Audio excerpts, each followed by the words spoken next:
Hi, welcome to TS news. ప్రివ్యూలో చెప్పినట్టుగానే గుర్రం ఎగిరింది. Yes, Punjab Kings Rajasthan Royals మీద 5 వికెట్ల విజయాన్ని నమోదు చేసుకుంది. మొదట బ్యాటింగ్ చేసినటువంటి రాజస్థాన్ రాయల్స్ కెప్టెన్ సంజు శాంసన్ తను స్వయంగా విఫలం చెందాడు. కేవలం 18 రన్స్ మాత్రమే సాధించాడు. ఒకవేళ రియాన్ పరాగ్ ఆ మాత్రం స్కోర్ చేయకపోతే కనుక మరింత తక్కువ స్కోర్కే పరిమితం అయ్యేదేమో. రియాన్ పరాగ్ 48 రన్స్, అలాగనే అశ్విన్ కొంత ఉపయోగకరమైనటువంటి పరుగుల్ని సాధించాడు. 19 బాల్స్లో 28 రన్స్. మిగిలినటువంటి టాప్ ఆర్డర్ ఫెయిల్ అవటం, పర్టికులర్గా జోస్ బట్లర్ లేకపోవటం, యశస్వి జైస్వాల్ మొదటి ఓవర్లోనే అవుట్ అవటం ఆర్ఆర్ని చాలా హర్ట్ చేసింది. 144. అటు పంజాబ్ కింగ్స్ బౌలర్స్లో player of the match Sam Curran కీలకమైనటువంటి 2 వికెట్లను తీశాడు. మొట్టమొదట యశస్వి జైస్వాల్, ఆ తర్వాత బ్యాక్వర్డ్ పాయింట్లో రాహుల్ చహర్ పట్టినటువంటి సూపర్ క్యాచ్ తోటి సంజు శాంసన్ వికెట్ని సాధించాడు. అంతేకాకుండా బ్యాటింగ్లో కూడా కీలకంగా నిలబడి 63 నాట్అవుట్. దాంతో captain Sam Curran player of the match. Rahul Chahar 2 వికెట్లని తీశాడు.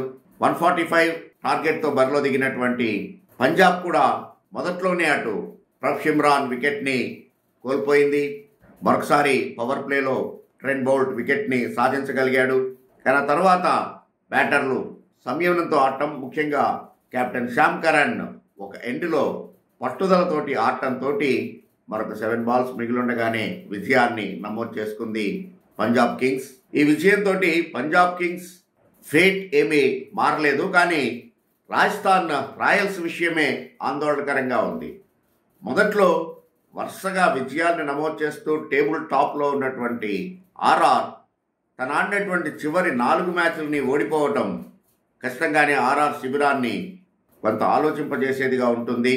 అఫ్కోర్స్ ఇప్పుడు కూడా వాళ్ళు టేబుల్లో 2nd ప్లేస్లోనే ఉన్నారు. వాళ్ళకు వచ్చినటువంటి ప్లే ఆఫ్ అవకాశాలు ఏమీ దెబ్బతినలేదు. ఖచ్చితంగా వాళ్ళు 1-2లోనే ఉంటారు, అందులో అనుమానం లేదు. కానీ ఈ రకంగా వరుస పరాజయాలతోటి టీం కాంబినేషన్ ఏంటి, ఎలాగా అనేటువంటిది ఆలోచించుకోవాల్సినటువంటి పరిస్థితి ఉంది. చహల్ 2 వికెట్లు తీశాడు నిన్న, నో డౌట్. ట్రెంట్ బౌల్ట్ ఎట్లాగూ వికెట్లు తీస్తూనే ఉంటాడు. కానీ నిన్న అశ్విన్ బ్యాటింగ్లో రాణించాడు, బౌలింగ్లో తేలిపోయాడు. అశ్విన్లో ఇదొక ఇబ్బంది కలుగుతోంది ఆర్ఆర్కి. ఒకవేళ బౌలర్గా సక్సెస్ అయితే బ్యాట్స్మెన్గా ఫెయిల్ అవుతూ ఉన్నాడు, బ్యాట్స్మెన్గా సక్సెస్ అయితే బౌలర్గా ఫెయిల్ అవుతూ ఉన్నాడు. సో దాని నుంచి బయటపడాల్సినటువంటి అవసరం ఉంది. ఆవిష్ ఖాన్ అఫ్కోర్స్ ఎప్పట్లాగానే అద్భుతమైనటువంటి బౌలింగ్. నిన్న కూడా 2 వికెట్లు ఒకే ఓవర్లో తీయటంతో పంజాబ్ మీద ఒత్తిడి పెరిగింది. ఆ పట్టును అలాగే కొనసాగిస్తారేమో అనుకుంటే మాత్రం అది కుదరలేదు. జితేష్ శర్మ బ్యూటిఫుల్ సపోర్ట్ అటు కెప్టెన్ శ్యామ్ కరణ్కి. చివరిలో అఫ్కోర్స్ అశుతోష్ శర్మ విలువైనటువంటి పరుగుల్ని యాడ్ చేశాడు.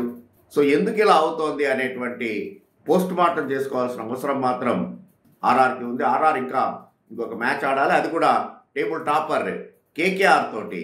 మొత్తం మీద ఈ 17th edition last league match, 70th match వాళ్ళు ఆడబోతూ ఉన్నారు. It will be very interesting.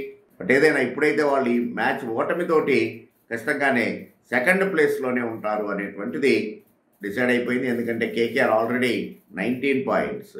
అటు పంజాబ్ కావచ్చు, లేకపోతే కనుక ఈవెన్ ఢిల్లీ క్యాపిటల్స్, ఈ టీములు కొద్దిగా చివరిలో వెళ్తూ టాప్లో ఉన్నటువంటి టీములకి షాక్ ఇస్తూ ఉన్నాయి.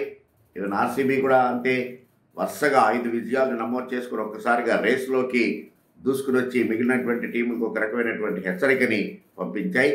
సో స్టేజ్ చివరికి వచ్చేసింది అనేటువంటి భావన క్రికెట్ లవర్స్ కలగకుండా ఇప్పటికీ ప్లే ఆఫ్ ప్లేసెస్ 1-2 మినహాయిస్తే కనుక అఫ్కోర్స్ ఎస్ఆర్హెచ్ కూడా ఆల్మోస్ట్ త్రూ. దానికి ఇప్పటికీ 3rd and 4th ప్లేస్ ఓపెన్గా ఉండటం, సస్పెన్స్గా ఉండటం ఈ ఐపీఎల్ ఈ సీజన్ స్పెషాలిటీగా చెప్పచ్చు. Thanks for watching TS news.